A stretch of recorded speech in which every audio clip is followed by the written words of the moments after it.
What's up? I hate clutter. I hate clutter, yeah.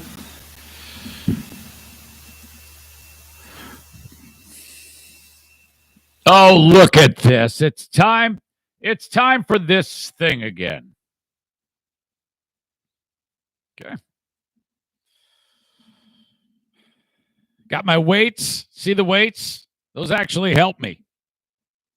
Man, oh boy. We had a lot of back and forth with audience and this the whole deal about that story from the state of Michigan. I've got people that don't even live in the state of Michigan weighing in with their strong opinions. Nick in Maine is as much as I love Nick, he's one of the brainwashed bunch that's like, no, man, you're gonna kiss the ring, Zane, on your queen. It's like, what are you talking about, man? What's wrong with you? All right, let us begin. Here we go. These are difficult times. People are scared, not knowing what will happen next. Now, more than ever, we need to stand together and do our part. Stay home, stay safe, save lives, and we will get through this difficult time as one. Go to Lansing. Scream and yell. Act like a fuckhead. Get out of your car. Honk your horn. Waste your time. Spread the disease. Make something that is already horrible much more horrible. You are an asshole.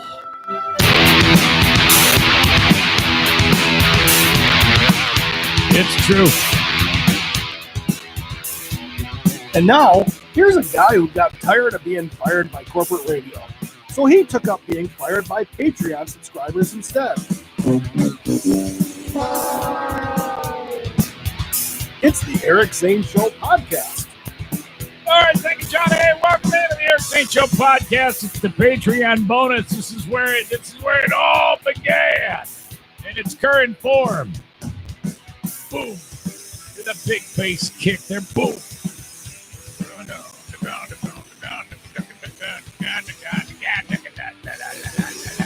Got louder there.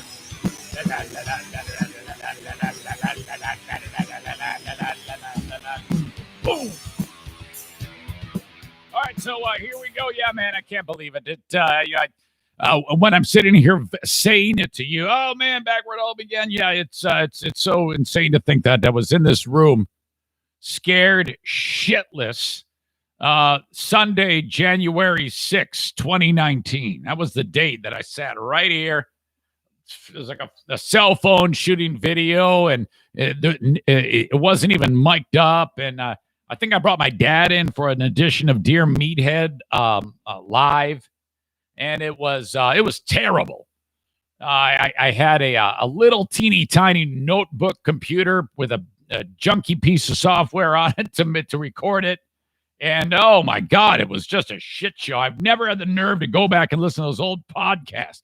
But from the ashes, we rose up, able to do this podcast each and every day. And what I hope is a coherent bit of information for you on a regular basis. I like to throw out the fun things, the news, the personal adventures. And today's personal adventure, we need to look no further than right here in this room. Now, if you're only listening to the audio, hang on, I got a cough. I had to hit my cough button. If you're watching the video, you can see right where I'm talking about. The spot right here. Something happened just the other day. I'm going to tell you about it in just a second. But first, the gang is all here. Ms. Amanda, of course, and her rowdy water heater scuttle that she loves to give us. Let's see. Amanda says, hey, guys, you probably won't see me live anymore. All hell broke loose at work. Plus, I'm all pissed off today that my second vacation for the year has been canceled. Shit. I am sorry to hear that. We can get through this together, young lady.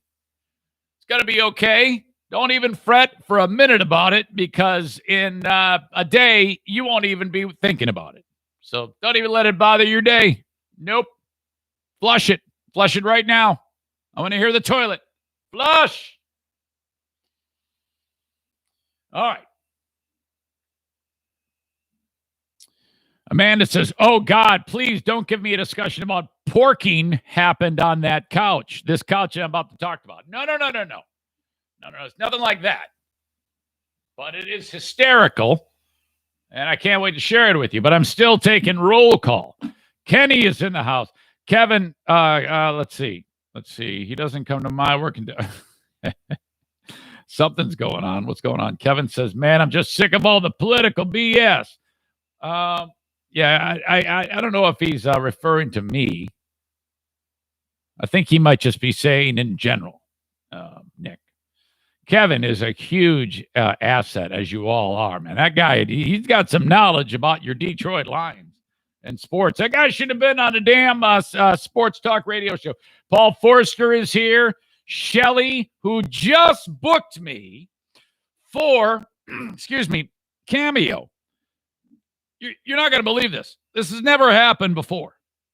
I want to make sure I'm getting this right. If I'm understanding this correctly, Shelly booked me on a Cameo for her dog. For my dog, Gideon. You met him during Fear Bunker Trivia. He's a 7-pound multi-poo. So I have to give him a stern talking to. And that is Zaniac Shelley has hired me to give a cameo for her dog. That has never happened before. So I'm going to do that as soon as we get done with this later on in the day. So you'll be able to see it at cameo.com/Eric Zane. Damn it. Hang on. Oh, man. I turn down the volume when I have to cough because it sounds so bad. And there are radio shows that I listen to, Freeburn Hot Wings, who they're supposed to have a button that says cough. And when you press it, it kills your mic so that your just sound drops out just like that. But they don't do it. And I'm always hearing Joe, especially the guy. It's like, dude, be professional for God's sake. Quit clearing your throat like some kind of animal on the mic. I had a radio dream last night. It just popped in my head. I forget the specifics of it, but I was back with those boys on the show, and they were giving me a tour of their redone building in the dream, and it was just surreal. And I didn't feel good about it at all. It was just a very, very strange dream. Odd set of circumstances. Okay, now as I was telling you, it was just the other day. Yesterday, I'm sitting here on this couch, and it was actually I was right here. Jacqueline was there where Bruce's face is, or where Benny's spot is, and then on the blanket, and Diana was next to her. Now, so they're just sitting there, we're having a conversation. Jackie's probably telling me she needs to shake the tree for another $15 for $1,500 for more tuition, more classes. Remember, she graduated. But she's still 160 credits short of graduation, but she graduated. What the fuck? Paul, I'll answer that question in just a second. And so I'm sitting here doing my thing, and we're having a conversation, and Benny, the one-eyed wonder dog, comes walking in the room, and he's kind of like just, rooting around, and then he sneezes. And it's a great, big, obnoxious, animated dog sneeze. And lo and behold, an enormous, bright yellow strand of dog booger, wet and gorgeous, comes flying out of his nose like a fire hose. Huge, enormous. Like if you cracked an egg and put an egg in a bowl, that's about how much snot came out of the dog's head. And it landed right on her sweatpants, right on like the bottom of them. And it like went and it just splattered everywhere. And Jackie, I swear to God, actually screamed. She would, ah! I got to bring her in here. Hang on a second here. I've been meaning to tell this damn story. The funniest thing in the world. Oh, just fantastic. Shit. Hang on a second.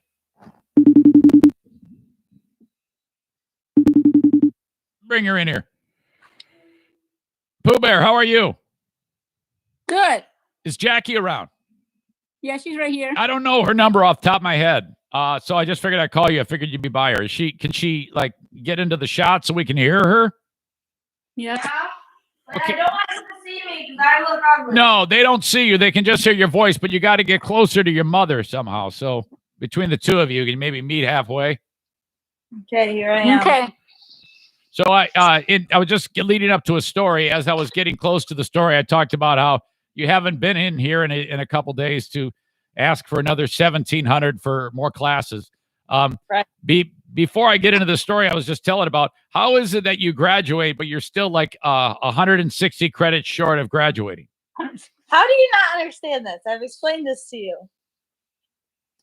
So Grand Valley, they do this thing where if all you need is like 2 or 3 more classes, you take them in the summer, and instead of waiting to graduate in December, they let you walk in April. Okay, so if I'm like 150 credits short, like you are, and I say to them, hey, I'm going to graduate. They go, all right, here's your cap and gown. Just make sure you take 150 credits in the next semester, and then the student has to go ask their parents, right? Is that how it works? Well, I mean, like if you needed a whole semester's worth of credits, you could technically do that in the summer. Okay, so when Madison starts college, when she walks into the dorms, she's going to go in with a cap and gown, right? You're being dramatic. Okay. No, he thinks he's funny. Another thing there it is, folks. He thinks he's funny. We don't think you're funny. You think you're funny, but you're not. Jacqueline, so I was just going down the road of telling the story. It was just the other day when you were seated here on this couch and Benny came in. And do you remember what happened to Benny? I don't want to talk about it. Yeah, it was a great big sneeze, wasn't it? It wasn't even a sneeze. He just gets that thing where he has snot in his nose and he wants to get it out. Yeah, so he pushed it out, and it was about the same amount. Like if you cracked if you cracked an egg into a bowl, it would be. No. It was rough. It happened so fast. Yeah. I shot it onto my pants and I started screaming. Yeah, it was roughly that amount of brain booger. It was draped onto your pants, and it was Dad. Yeah, it was just dripping off. Dad!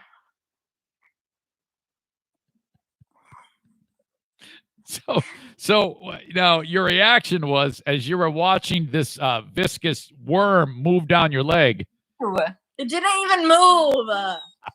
It just sat there. What did you do? Screamed. I screamed until you guys took it off of me. You were screaming bloody murder. Get it off! Get it off! No, don't show me. Well, they can't see you. Only I can see you. Well, I don't know why she would show me. I was trying to show Brucey. Yeah, I'm the only one that can see you. They can only hear your mouth. They can't see your face. Oh. Yeah, okay. So then we wiped it off and away we go. Everything was good, right? That was probably the most horrible thing. What's worse? What's worse? That or when you have a bug that's big, like let's say a big dragonfly is flying around you. What would you rather have? A dragonfly attacking you or a snot dripping off your pants? Probably a dragonfly. Snot's the worst? Yeah, it's disgusting, especially from Benny. Okay, now if you ever, God willing, have a baby, you know the baby is going to throw up on your face. Yeah, but that's different because it's my baby, and Benny's it's just gross. Jim, one time, because I was in a vulnerable position when I was changing a diaper, he peed on my face one time when he was a baby. That actually happened. He did. Your brother has a big package, and when he that's so stupid. You can't say that. That's disgusting. When he was very little, it was still Dad. quite a substantial crank. Dad. I'm getting you back. Do you have any idea how spectacular this is? Getting me back for what? Oh my God. You know how many times you've embarrassed me and I've told stories about you on this podcast on a regular interval and then you find out about it through the grapevine? Yeah. Oh, come on. All the gross. How about the last time? The last time you were showing me that stupid TikTok of the girl laying on her back with the baby dancing on her belly. And that was so funny. Yeah, so funny. And then you're showing it to your sister, and I acted like I didn't get it. And you said, "Yeah, it's the pull-out method." Hold on. I did not show it to Manny. She was standing right there though, and you said out loud, "Yeah, Dad," and you explained it even though I knew. Yeah, it's the pull-out method, Dad. It's like so bad of you. It's awful. My God. All right. So anyway, that's what you can look forward to when your babies grow up, if you are ever blessed, and hopefully you will be. Yeah. All right, that's it. Now. I'm going to the store. I'm going to the store now. No, you can't leave. Okay, bye. I am. See ya. Okay. Why do I? What? Do I have a bald spot? No, you don't have a bald spot. Okay. All right. Bye. Okay, bye. See. Okay. There we go. It's classic. Just classic. Mr. Tom Steele is in the house. This badass works in an industry that has a lot of vulnerable people who are susceptible to possibly getting COVID-19. And sure enough, it happened. So Tom was just a matter of time. Sure enough, whammo, Tom Steele right between the eyes. Here comes COVID-19. So he's on the Air Force Steel is ascending right now as he's pulling out of the desperate, horrible time of many, many days of illness. Glad you're doing okay. I was reading some of your posts, and hopefully the family is safe too and no one else comes down with it. A friend of mine who I trust revealed to me that he is in lockstep with the kooks that were descending on Lansing yesterday. All that maggot bunch of malicious scum that was making their way and causing a fuss and a ruckus. Good friend of mine just texted me. I hadn't talked to him a long time. I go, "Hey, buddy, how are you? How you doing?" The first thing out of his mouth is, "Whitmer, I hate her." I'm like, "Oh, shit, they got to you, too. Oh, fuck. This is terrible." I go, "Am I going to see you with your dumb outfit and your costume with fake hand grenades strapped to your dumb biker vest and your idiotic long gun? Is that going to be you? Am I going to see your ass on TV?" Ugh. Kevin writes, "That was great. Diana's like a third daughter when she gets around her daughters." Yeah, that's true, man. That is true. I got my hands full. That's why Jim got out. Jim was like, "Shit, man, the only way I can get out of this house is if I start having my own kids." So 17 years old, Jim's like, "I'm out of here, man. See you around." I go, "Jim, you're one of my dogs. What am I gonna do?" He goes, "You're on your own, Dad. I'll see you. Smell you later." Fuck. There I am trying to fend these three off. Every time that I come home, another animal, they just walk all over me, murder me. Jesus. Wouldn't have it any other way. Let's see. Megan says, "John and Nick, who are idiots who support the idiots in the Capitol?" That's the answer to the question. All right. Dean says, "Whitmer needs to lead by example, telling everyone to tighten their belts. She should eat ramen noodles and mac and cheese." Ooh, maybe. All right.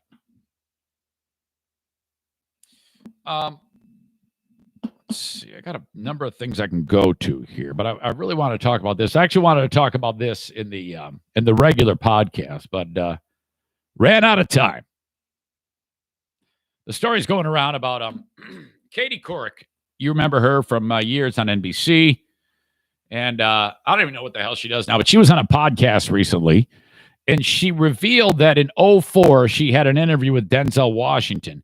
And in the interview, Washington was an asshole. And she talked about it. Now, she used words like shaken and uncomfortable, which I guess applies. But when I see shaken and uncomfortable, I thought he had like said something sexual to her. Not true, according to her. But he was, according to her, quite rude. And he, in my opinion, made a mountain out of a molehill. Listen to this shit. Korek recently appeared on a podcast. I can't even talk. On a podcast called Everything Iconic with Danny Pellegrino. She talked about, she was interviewing Washington, Denzel, surrounding the film The Manchurian Candidate. It was on Dateline, and so she's recanting it on this podcast. In the Dateline interview, Korek asked Washington whether Hollywood folks should stick to acting. So contextually, I can only assume they're talking about, when people in Hollywood might talk politics, I guess. Korek, Hollywood, about a question about whether Hollywood folks should stick to acting. I don't know what Hollywood folks are, first of all, said Washington. Hollywood is a town that has some stars on the sidewalk. I don't know anybody from there, so I don't. That's like saying, calling you a type of folks. I'm not a Hollywood folk. I don't know who they are. Now, this cock is already a pain in the ass. He knows what she's asking. She's asking a very simple question. Politics today, do you think Hollywood folks should stick to their craft of acting, or should they use their platform as a pedestal? Or their platform to, put out a point of view. I know what she means, but for some reason, he's a dick and he becomes a pain in the ass about it rather than just answering the question. He's being difficult, okay? That's what he's guilty of, in my opinion, at this point. Korek attempted to rephrase the question, though, and she said, are you one of those people that... so she's taking out the Hollywood folk of it, and she's going along, well, then are you a person who, and is going to ask the same question using different nomenclature. Washington interrupts and says, there you go. Am I one of those people? Isn't that interesting? Now, we all know what Denzel is doing there. He is now taking his difficulty, his being difficult, I should say, and now is trying to insinuate that Korek is being racist. Okay? And God, I wish that was me doing that interview, because I'd have been like, I would have challenged him at every single syllable that this piece of shit is trying to put out at that point. Stop, Korek said. Washington replies, no, don't stop. I heard what you just said. Am I one of those people? No, I'm not. Korek again tried to rephrase the question. No, are you an actor who would rather not? Denzel interrupted again and said, no, I'm not that either. I'm a human being. My job is acting. Shut up, dick. During the podcast interview, Korek referred to the interview as uncomfortable. It's just shitty. He sucks. He's a fucking asshole. She says in the podcast, I think he totally misconstrued a question I asked and kind of jumped all over me. She recalled to Pellegrino, I was so uncomfortable because he was doing it with Meryl Streep. Weird. Korek said she remembers leaving the interview thinking, I don't think I said anything wrong. I don't know what happened. And she didn't. Denzel's just a cock. That's all there is to it. I think he must have been really having a bad day, because he later wrote a really big check to my colon cancer organization, which I thought was super sweet. The journalist said, I love him. I admire him so much. I wouldn't say that. I'd say he's an asshole. I would have refunded the checks and keep your fucking money. Say you're sorry, you dick. But I remember walking out and feeling really kind of shaken that he had gone after me in a way that was completely weirdly uncalled for. Now, she hasn't forgiven and forgotten, okay? There's no forgive and forget here because she's bringing it up 16 years later. So, it's still pissed off. She's still pissed off, even though she's saying, I love him so much. So that's kind of weird. I mean, if she so forgives him, she never would have brought it up in the first place. Or if she so loves him, she wouldn't have done that. But she's still pissed because think about it. I mean, women are very complex creatures. They're much more complex than us idiot men. Her taking the long way. I mean, she's like a hockey player. Remember the hockey players? They always say, remember the jersey number. They write it down. We know who hit us. That's what she did there. She remembered Denzel's jersey number, and she just took his fucking face and rubbed it in shit right here in this podcast. Thank God there's people like Katie Couric who remember jersey numbers. But she does it in a nice way. She's rubbing his face in shit and saying, oh, how's the shit? Does it smell good? I'm sorry it smells bad, but I have to rub your fucking face in the shit. Eat the shit, Denzel. Eat it. Representatives for Washington did not immediately respond to Fox News' request for comment. People have been killing her over it, though. Damn it. I thought I had the tweets pulled up, but I don't. But been all sorts of people blowing up against Corix, calling her a racist, all the usual, all the insults that people throw out when they feel like they're being dominated, which she did. So, I mean, all she had to do was tell the story, and Washington is revealed as an asshole in that moment. And maybe not. Maybe he has changed his tune. It was a long time ago. He's 65 years old now. Maybe he's calmed down a touch. But still, I'm glad the story came out. It shocks me that in today's day and age, you can look at somebody like Katie Couric and say, oh, yeah, she's a race baiter. She says, eat shit. You are not. Washington insulted her and did that to her, and she paid him back. That's the way it goes. Get over it. Okay. I got to go one more time down the road of now legendary Colonel Tom Moore. We talked about him on the Patreon yesterday. Went from captain to colonel in a day's time as the Queen gave him the old upgrade and said, now you are a colonel. So I've got audio that takes place because what happened was the regiment that he is with when he was in World War II has just awarded this guy more medals. So this is how it all went. Tom there, that's a mistake now, isn't it? That's right. It's Colonel Tom. What do you make of that? I think it's unbelievable, isn't it? Really. These are. Now, if you don't know, this is the guy who walked 100 laps around his backyard, hoping to raise 1,000 pounds for frontline workers and first responders with COVID-19. He's raised $37 million, has Colonel Tom Moore. Almost. I find it said difficult to put into words because I'm totally taken aback by what has happened. He turned 100 yesterday. Here. Your appointment to become the honorary colonel of our Army Foundation College up in Harrogate. And it would be wonderful if you would fulfill this role and be able to inspire. This is when they made him a colonel. The future junior leaders of the Army by being the ceremonial figurehead. Thank you very much.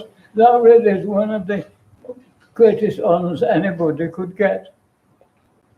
What a sweet man. It is just so hard to believe that at one point in history, then Captain Moore was walking around the battlefield, ripping off Nazi scalps and wiping his ass with them.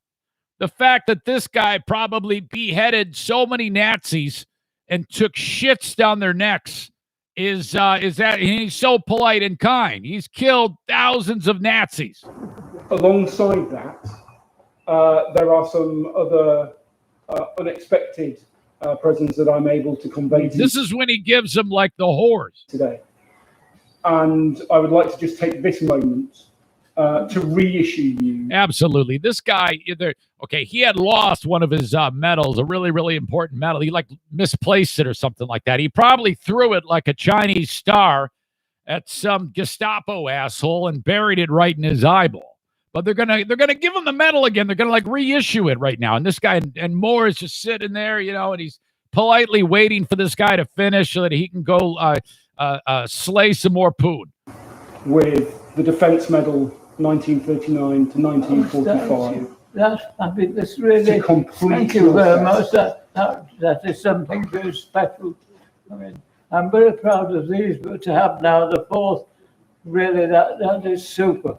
Yeah, somebody needs to get this guy a cigarette right away. Get Colonel Tom Moore, a cigarette and a half full glass of scotch on the rocks, and a couple chicks in bikinis on each arm. It really is. Thank you very much. It is an absolute pleasure. You have been an inspiration to us all. I'd like to award you with the Regimental Medal. More medals. You're giving this guy more medals. Your dedication, for your achievements, and your embodiment. If I'm Tom Moore, I'm like, look, dude, fucking speed it up. I'm 100. How much time can I give you? Do you really want to be the guy who is the one who I spent my last 2 minutes with? Jesus, hurry up. Our motto, which is fortune favours the brave. So thank you very much indeed. I'm absolutely overwhelmed with that. Really, thank you very much. I believe it really is a true honour, and I thank you all very much because, as I said before, we're one of the best regiments, if not the best regiment that there is. All right, there you go. Got Colonel Tom Moore. My God, $37 million is walking around his backyard. And finally, hold on a second. Finally, there's some dude in Fort Collins, Colorado, who, God, this is so annoying. He's going to get rich, and he's made a product, and it is has to do with coronavirus. Some nerd decided to come up with, I guess it's a novelty gift. I can't figure out anybody actually using this. It is a piece of metal that collapses to about like a foot long. And it's called the social stick. And you just put it out and like extend it out, like an old school antenna on your car or on a radio. And it's 6 feet long. And the idea is now when you're 6 feet away from people. And so that's it. That he just put a sticker on it that says social stick.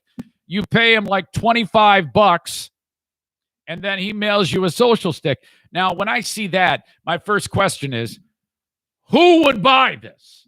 And it turns out everyone, because they in the video, which I'll link up, there's stacks of them being sent to be shipped out, and this guy is making money hand over fist over this ridiculous product called the social stick. Social distancing, 2 words standing the Unbelievable. COVID-19 test of time. Am I too close? Am I far enough? RT Custer. Yeah, we've had a few people say, hey, I want to just get one of these social sticks so I can commemorate the quarantine of 2020. Putting 2 + 2 + 2 together. So this is a 6 foot long, easy to use measurement device for social distancing. Adding up to we call it the social stick. A 6 foot mode of measurement to make sure. With something like this, you can just have it extended or just kind of walk around. And social stick. Boring Dean's got a social dick. He's throwing it in all kinds of chicks since he started doing push-ups. It's kind of a nice double check to make sure you actually are 6 feet from each other. Dean will have sex with anything. An idea already flying off the handle. We literally just started shipping yesterday. The Fort Collins industrial engineer showing us put your lanyard on, coming down from the Yeah, Dean's going to use this to measure his package. fire.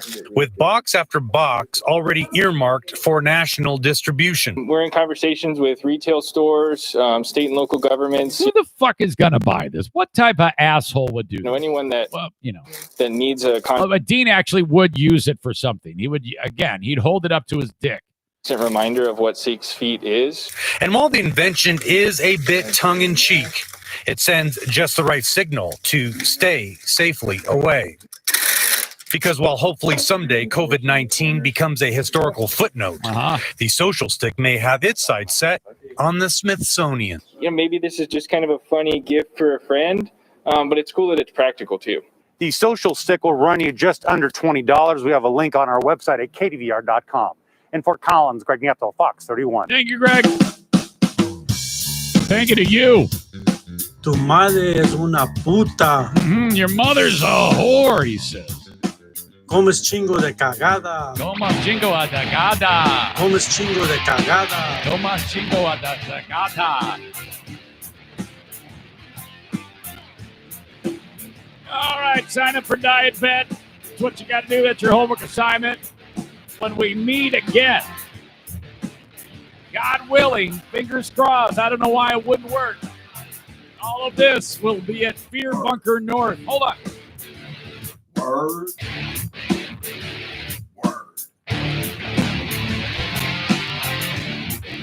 Tu madre es una puta. Tu madre es una Tu puta. madre. Tu madre. Tu madre es una puta. Madre es una puta. Tu madre es una puta.